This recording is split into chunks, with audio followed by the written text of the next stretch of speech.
the consciousness and the cosmos, a path to one's own inner cosmos, in assistance of the more profound understanding of the current planetary transition, a stimuli that accompanies the pilgrim in his return to his cosmic home. Hello there, dear listeners. My name is Arowinak, and with Katya and Jess, we will be hosting the program.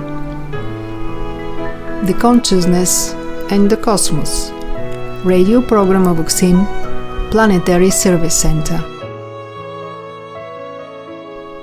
Today we have chosen to talk about intuition. We will see the significance of intuition and instinct. Nevertheless, Daniel Gagliardo talks about the inner nourishment that guides the process of updating the path to intuition. Later on in the context, we will see what follows from this process, how transformation and intuition complement each other in enhancement of the inner guidance.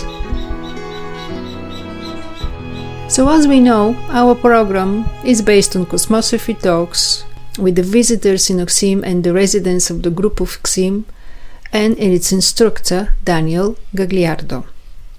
One of our guests in UXIM asked Daniel Gagliardo with the simplest phrase, the intuition.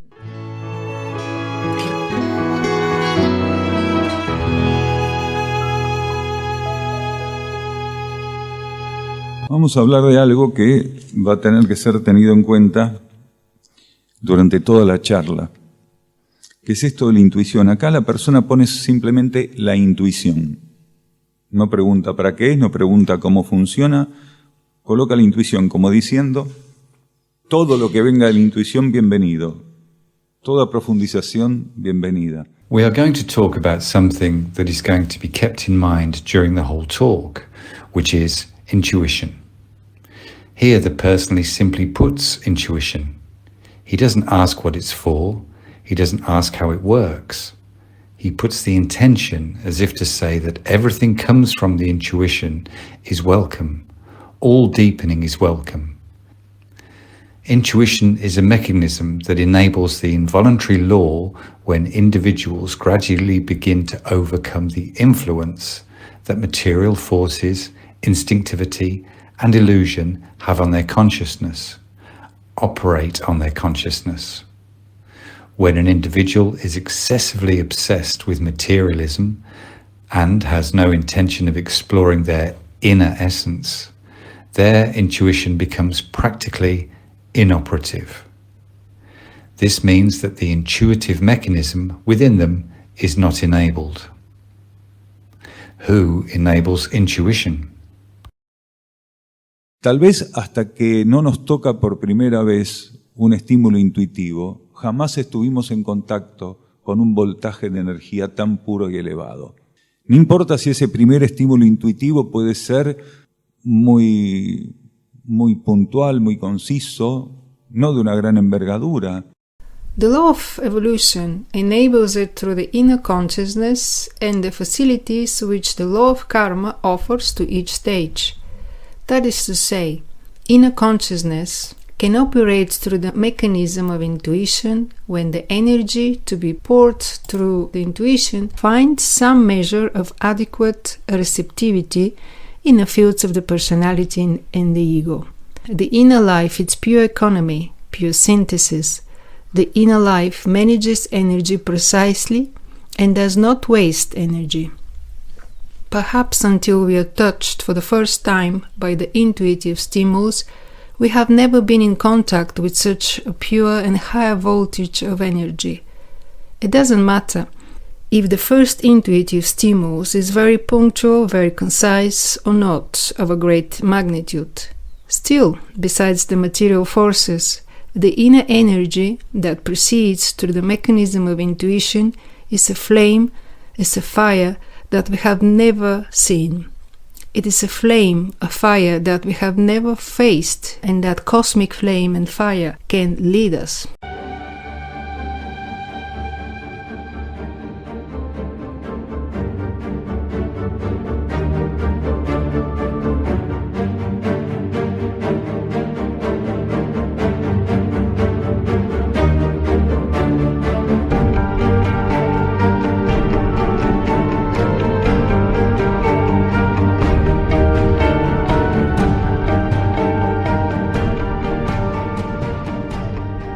Yes, I think that somebody can argue that the instinct is a part of the intuition. Is there any relation of the instinct and the intuition? Because many people could confidently say that they listen to their intuition, but could it be that they have been listening to their instinct? How one could distinguish one from the other? No toda precognición o premonición es intuición. Entonces, esto es así. La intuición puede despertar en la conciencia del individuo cuando la instintividad llegó a un grado de neutralización y de transmutación suficientes. Not all precognition or premonition is intuition. So yes, intuition can awaken in the individual's consciousness when instinctuality has reached sufficient neutralization and transmutation. Precognition or premonition can be linked to instinctuality or instinct or instinctual consciousness, and not, for example, to the intuitive aspect. Precognition and premonition can be instinctive and not intuitive. Why? Because animals have been granted by instinctive experience, by the organ of instinct, the capacity to know a situation in advance, that is, to anticipate aspects of the future that have to do with their evolutionary capacities, or to perceive something in the environment, which would be what you're saying as a premonition.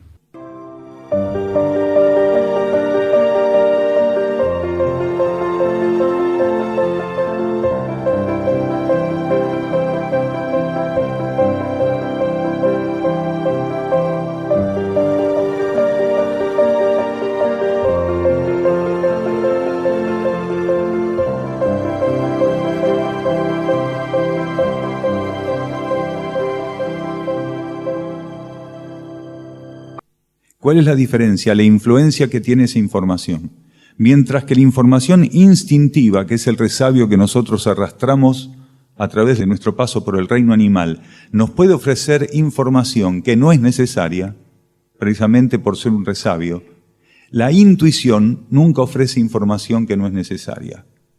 Some people regulate those terms in the following way. Premonition is the ability to know the death of something or the death of someone in advance. Some people make that difference. However, the important thing is to understand that one can know something through instinctive or intuitive mechanism. What is the difference? The quality of the mechanism. What is the difference? The influence that information has. On the other hand, instinctual information, which is what we carry through our passage through the animal kingdom, can offer us information that is not necessary. Intuition never offers information that is not necessary. Cuando un ser recibe un movimiento intuitivo, está recibiendo algo que está necesitando. Él, el planeta y la humanidad. Sea lo más mínimo, lo está necesitando él, el planeta y la humanidad. O él, la humanidad y el planeta, según como lo querramos colocar en ese orden. So, some people spontaneously perceive or recognize something from another and believe it as intuition, when in reality it is instinct because the information they have just received is useless. While, as we said 10 minutes ago, the inner life is pure economy and synthesis, it will never offer us something useless. When a being receives an intuitive movement, he is receiving something that he, the planet, and humanity need, be it the slightest thing he needs the planet and humanity, or he, humanity, and the planet, depending on how we want to put it in that order. Esas percepciones es congestionar más la conciencia psíquica de quien las vive. Aparte de ponerlo a prueba, porque pasan a tener para él una importancia que no tienen. Porque si no son importantes para la humanidad y el planeta y no son vistas como necesarias desde el nivel interno de la vida, quiere decir que son prescindibles. Why? Because nothing flows from the inner life into the outer consciousness except to assist the law of necessity. Whereas a person who is instinctual and cannot yet control or sublimate the instinctual aspects and may have precognition or premonition among some of those instinctual leftovers. Such a person may not be intuitive in the least because he is continually having those experiences through the organ of instinct, which he has residual in him, but which is of no practical use to him. That is to say, the only thing that these perceptions often do is to congest further the psychic consciousness of the one who experiences them, apart from putting him to the test because they come to have an importance for him that they do not have. If they are not crucial for humanity and the planet and are not seen as necessary, they are dispensable from the inner level of life. Most people who compose this human culture in one way or another still have very active instinctive mechanisms, which are not always related or manifested as precognition or premonition, but manifest in other ways. The great have, which are still useless and are part of instinctive movements or instinctive activity in our consciousness, that are not yet sufficiently sublimated or transmuted.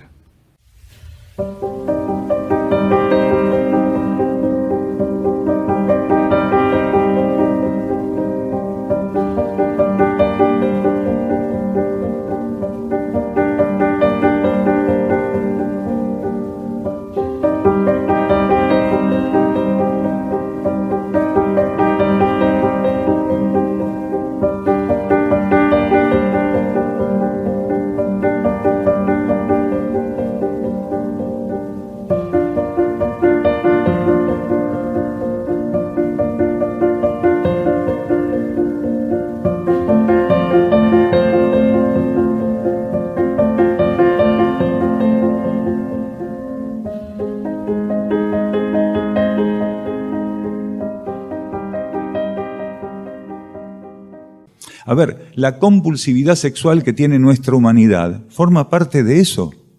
Nosotros somos como conejos, más o menos. Existen miles de millones de seres encarnados que deberían estar resguardados en los niveles internos de la vida, no tendrían que haber encarnado. Estamos al borde de un colapso de superpoblación y seguimos trayendo seres al mundo como si fuera una cuestión, a ver, qué bárbaro, es una elección. Hay gente que dice, yo siempre quise tener 5 hijos. Let's take a look at another aspect of the instinctive way of perceiving life. The sexual compulsiveness that our humanity has is part of instinctuality. We are more or less like rabbits. There are billions of incarnated beings who should be sheltered on the inner levels of life, who should not have incarnated. We are at the point of overpopulation collapse, and we continue to bring beings into the world as if it were a choice. Some say, I always wanted to have 5 children, and they don't stop until they have 5 children. A rabbit doesn't say it, and it does it directly. You can't have children because you love children. We can't have children because someone has to look after us when we're old. We can't speculate like that. Those are instinctive, gross aspects. You can't pursue having more than you need because that's also instinctually gone wrong. That is to say, squirrels and other animals, through the organ of instinct, need to save berries, almonds and nuts to survive certain seasonal stages throughout the year. But they are obliged to do so in order not to die. Humanity found a mechanism that allowed him to milk the teat continuously in a brutal way without caring about killing the cow. That is instinctive. The intuitive mechanism purifies our understanding of reality. If the being is willing to open itself to what the intuitive life offers, it will begin to see things differently. where before it saw the possibility of realizing its ambitions, it will now see the care not to fall into that trap. Intuitive life instructs us, and the most potent source of instruction we have is intuition. But when it comes to consciousness, we think intuition is a floor cloth to keep mopping up the dirt in this place. And that's no good. When what is supposed to be intuition gives us gossip about the reality of others and my reality, that is not intuition. Porque lo que ocurre en la vida inmediata de cada uno y en ese gran espiral que llega a ocupar la totalidad de la existencia planetaria, solamente puede ser realmente instalada en nuestra conciencia a través del canal interior, quiere decir de la intuición. No hay otro método. Entonces todos nosotros tenemos... Intuition does not come to give us gossip that does not make any sense.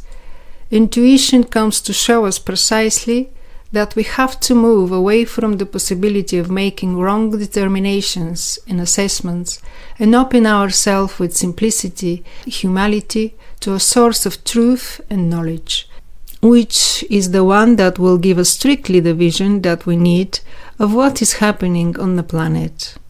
Because what happens in the immediate life of each of us, and in that great spiral that comes to occupy the whole of planetary existence, can only be genuine installed in our consciousness through the channel of the inner channel, that is to say, the intuition.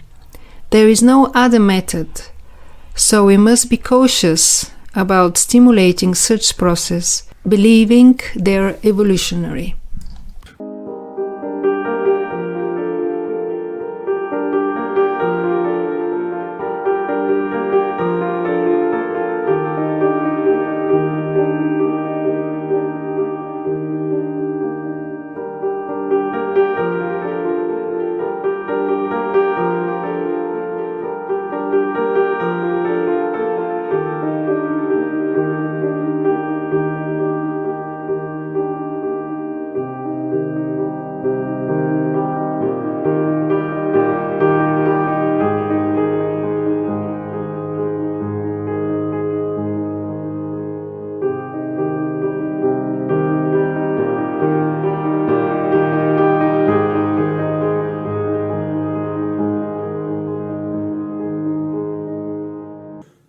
Si yo no puedo transformar la relación con esa ilusión de aquello que creo que fui, que soy y que tengo que ser, entonces voy a seguir en el mismo problema. A mí no sirve que alguien me diga los problemas que tengo, porque ya los conozco.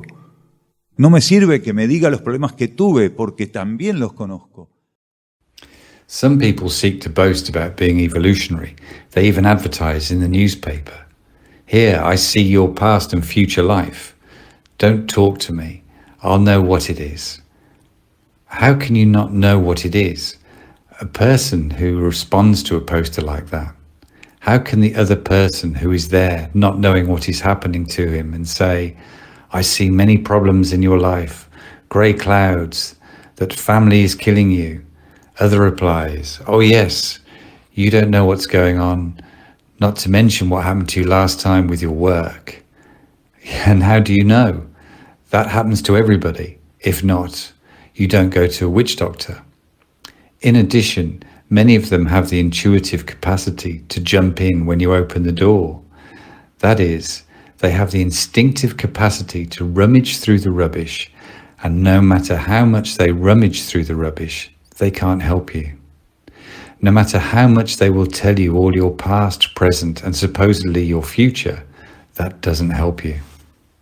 The only thing that will assist you in the relationship that you can transform with what you were, what you believe you are, and what you believe you have to be. If I can't transform the relationship with that illusion, with what I think I was, what I am, and what I must be, I will continue with the same problem. I don't need someone to tell me my problems because I already know them. I don't need someone to tell me them because I also know them. I need something that renews my understanding of why I was, why I think I am, why I think I have to become something. I need to renew the relationship between my consciousness and reality. Only intuition can give me that. That is the help that is offered to us internally.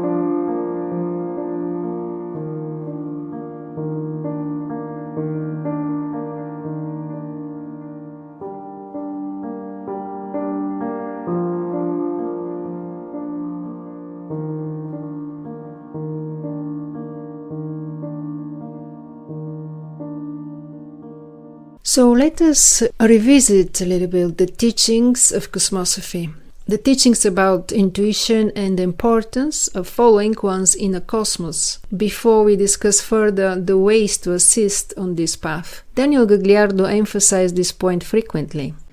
La intuición ofrece algo que nada puede ofrecer, que es equilibrio y armonía.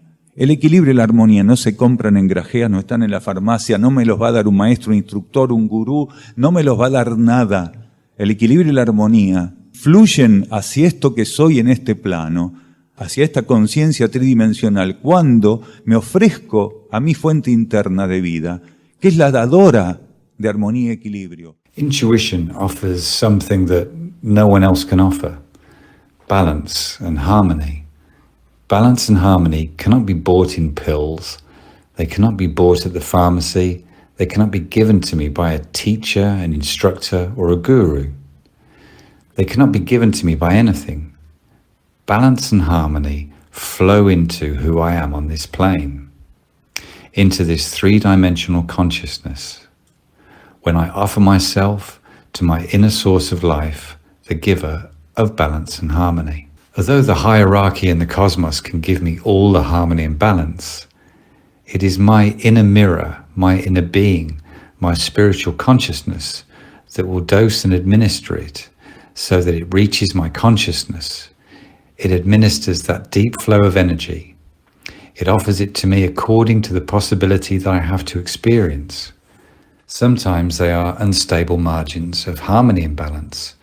Sometimes they are so subtle that they almost seem non-existent, and we have to learn to relax, calm down, and realize that life is giving us this gift. Although it is not a gift at all, we call it a gift because every being deserves what they live. So trying to interpret reality through mechanisms that are not backed up by internally is a risk and a responsibility of each of us.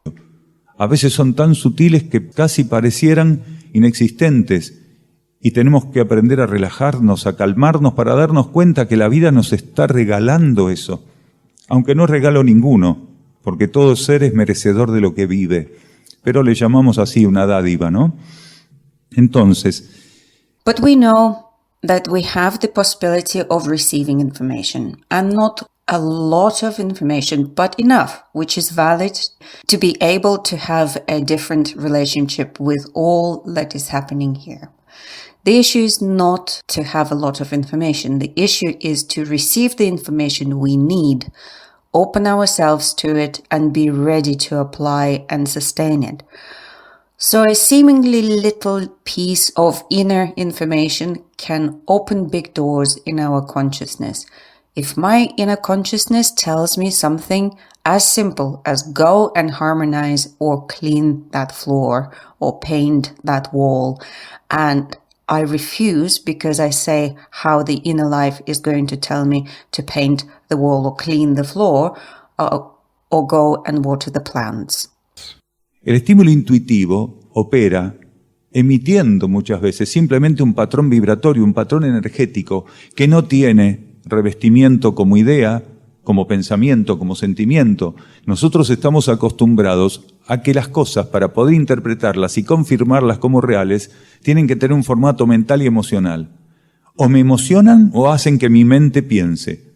Pero para la intuición, eso ya fue muy ensayado por nosotros. We don't understand what can be released through obedience is not the act itself, the appearance of the act. It is that the act is done and the release of the energy is executed. A being obeys to water a plant because his intuition tells him to water all life, not just the plant. A being who compulsively waters the plant daily and kills it with so much water is not doing the plant or the planet any favours. I know people who are like that and say that my plants are dying, and you go and tell them that they need water, and they answer that they watered them 10 days ago. Intuition not only offers us what is necessary, but it brings the nourishment that allows us to get in sync with reality. Intuition nourishes the capacity to understand what is necessary. That is the majority of the intuitive stimuli. Because we usually say that an intuitive stimulus is an internal food offered to the consciousness, if only we were to receive internal nourishment when we know intuition operates, we would be starving. The intuitive stimulus operates by often emitting a vibratory pattern, an energetic pattern with no overlay as an idea, a thought or a feeling. We are used to the fact that to interpret and confirm things as accurate, they have to have mental and emotional format. They either excite me or make my mind think, but we have well-rehearsed intuition. Intuition can be the pouring of inner energy into us, silently nurturing what tomorrow will awaken as a seed. There are many seeds, germinal, energetic, vibratory states, which are in us and which are going to awaken and which will come from the intuitive activity that has been silently installing these seeds in us to awaken when the conditions are right.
So there is an intuitive aspect that operates immediately, another in a short and medium term, and another in a long term.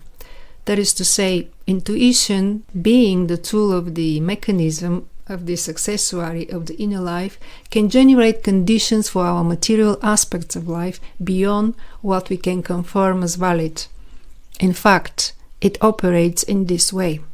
So what happens when we reach some stability in shortening the distance between our inner life, our inner instructor, and trying to remain open to sustain this openness in our obedience to the intuitive guidance? What follows then? What happens when we reach that stability? Sí. Primero, tener capacidad de renuncia. Y segundo, tener capacidad de simplificar la vida.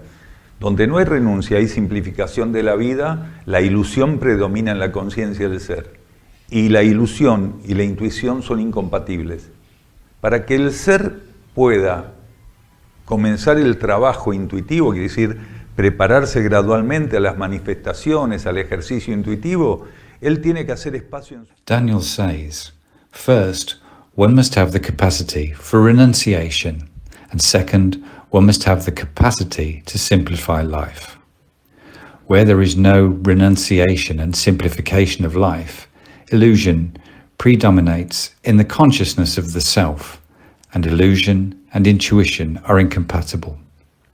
For the being to begin the intuitive work, that is, to gradually prepare himself for the manifestations, for the intuitive exercise, he has to make room for his consciousness, for the imaginary and the superfluous. They occupy the psychic consciousness with something that has nothing to do with the inner search. It's important to remember that if we don't simplify our mental and emotional activity, particularly our mental activity at its core, we won't be able to change the quality and the quantity of our thoughts. Favoring intuition is something that requires both a qualitative and quantitative approach. Qualitative thinking is essential because thoughts have to be directed to the higher, to the inner search. They have to become more and more ethical and attentive to the common good, and the quantity is fundamental. We once explained it like this. Imagine a pyramid composed of thoughts, the most basic, the most unbalanced, the most selfish thoughts. There are many of them, and they all form the base. A medida que nosotros vamos hacia la punta donde está una única piedra, ¿sí? Los pensamientos desde la base hasta arriba van cambiando en cantidad y en cualidad. Entonces, si un ser está abrumado por pensamientos, está congestionado, compulsivamente, piensa continuamente. As we move towards the point where there is a single stone, thoughts from the base upwards change in quantity and in quality. So suppose a being is continuously overwhelmed by thoughts, congested and compulsively thinking. In that case, his thoughts are bound to be unstable, low and ordinary rank, and fundamentally selfish, the same with their feelings. When the being has all those processes of wild emotionalism, those beings who are continually with the emotions in their mouths and stuck with congestive thoughts, we have an enormous number of thoughts with low quality and sentimentality that continually manifest the emotional imbalance as thoughts, as unstable feelings with emotions that are at the level of unstable feelings.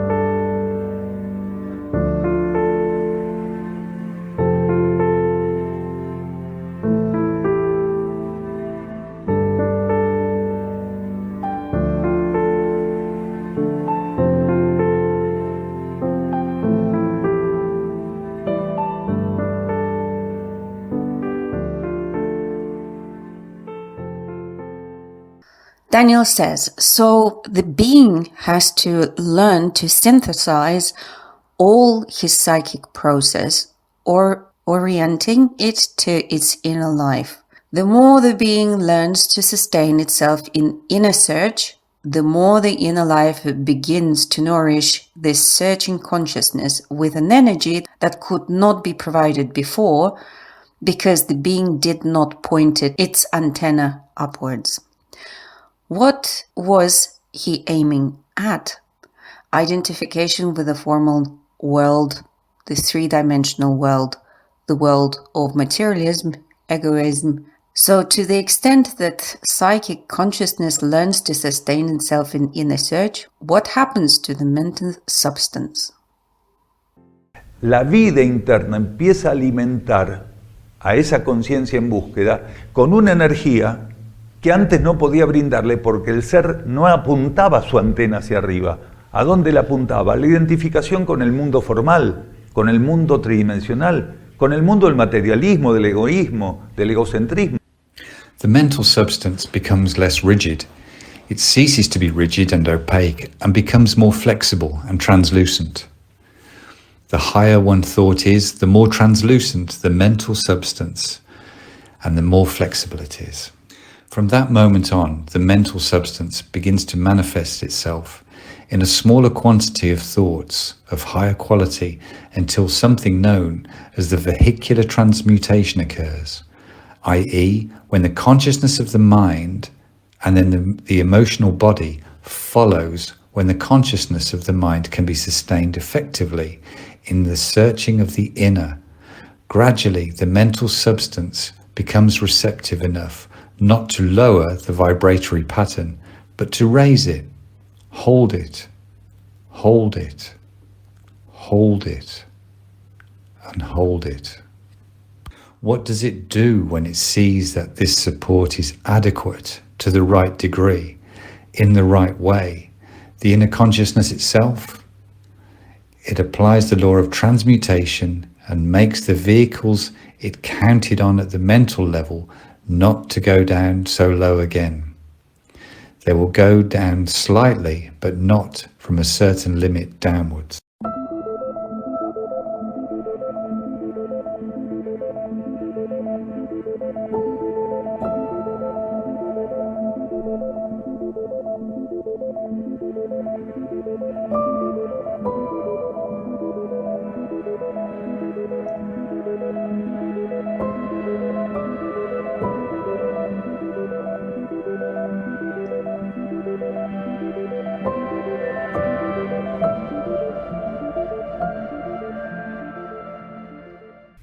Cuando la mente llegó a un grado de solidez en ese sentido, todos los pensamientos empiezan a repercutir, esos pensamientos de carácter renovado, superior, positivos en todo caso, empiezan a repercutir favorablemente en el centro de las emociones, porque hasta ese momento la mente, lejos de ofrecerle al centro emocional pensamientos superiores, ¿qué hacía?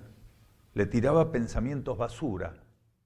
Then the mind begins to manifest itself transmuted.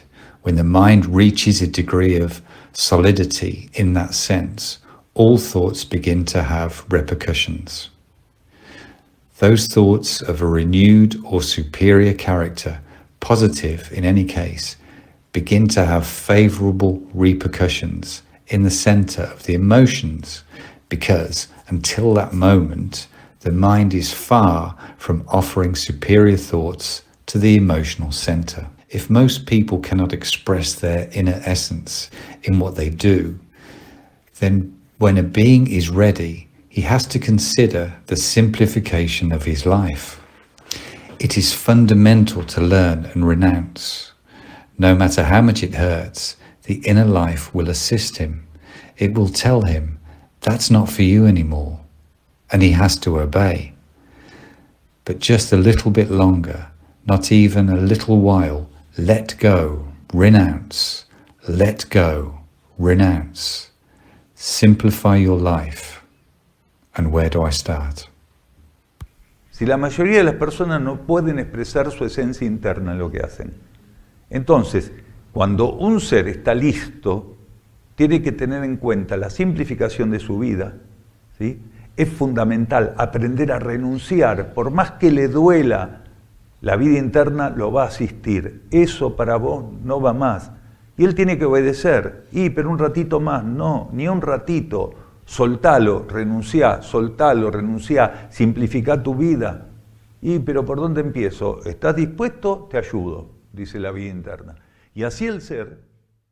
If you're willing, I help you, says the inner life. And so the being begins to be receptive to what it couldn't be receptive before, because it was closed to it. The ego and the personality, above all the ego, that has so much experience in slipping away, in betraying, has a tremendous experience. It has a vast ways to hide from what it has to do. It knows that the thing is unpleasant, uncomfortable, frustrating, and it doesn't want that for itself. That is why, until the ego really gives itself to the inner life, it begins to humbly search for it, saying, I have done everything I had to do, and I'm nowhere. That is, I have done everything I wanted to do, and I'm nowhere. It is getting worse and worse, which is what is going to happen in this transition. Entonces, la ley de karma dice, quien no busque la luz interna va a tener que hacerse cargo de esa falta de búsqueda. Y en la transición va a ser el efecto purificatorio en el campo mental, en el campo cerebral y en el campo emocional. con consecuencias directas y reflejos en el cuerpo físico. ¿Bien?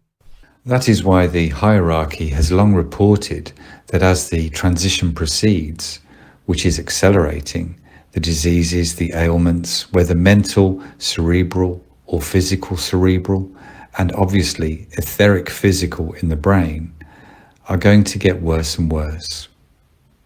Those who devote themselves to offering their inner life as a goal to the ego and the personality are few. So the law of karma says, whoever does not seek the inner light will have to take responsibility for that lack of seeking. In the transition, there will be a purifying effect in the mental, cerebral, and emotional fields, with direct and reflected consequences in the physical body. Daniel says, intuition cannot be trained by exercises. Don't be fooled. The only thing that allows intuition to grow, emerge, and manifest itself as an internal tool is that the being learns to obey internal stimuli and has no expectations. There is no technical training for intuition because this is a time when techniques have to be thrown away. The techniques are from the previous cycle. ¿Cómo es que uno entrena la intuición? ¿Cómo es que uno abre camino a la intuición? Más que entrenarla, ¿sí? Directamente transformando su visión de la realidad, simplificando la vida, ¿sí? Generando condiciones renovadas en términos de patrones de vida y de conducta. Aquel que no puede transformarse, aquel que no puede renunciar, que no puede simplificar la vida, ¿sí? Aquel que todavía tiene mucho de frívolo, de snob, ese no puede ser intuitivo. The previous cycle was based on techniques, doctrines, and religions. They all have to be thrown away. How does one train intuition? How does one open the way to intuition rather than train it? Directly by transforming one's view of reality, simplifying life, and generating renewed conditions regarding life and behavior patterns. He who cannot transform himself and cannot renounce, who cannot simplify life, who is still too frivolous or snobbish, cannot be intuitive.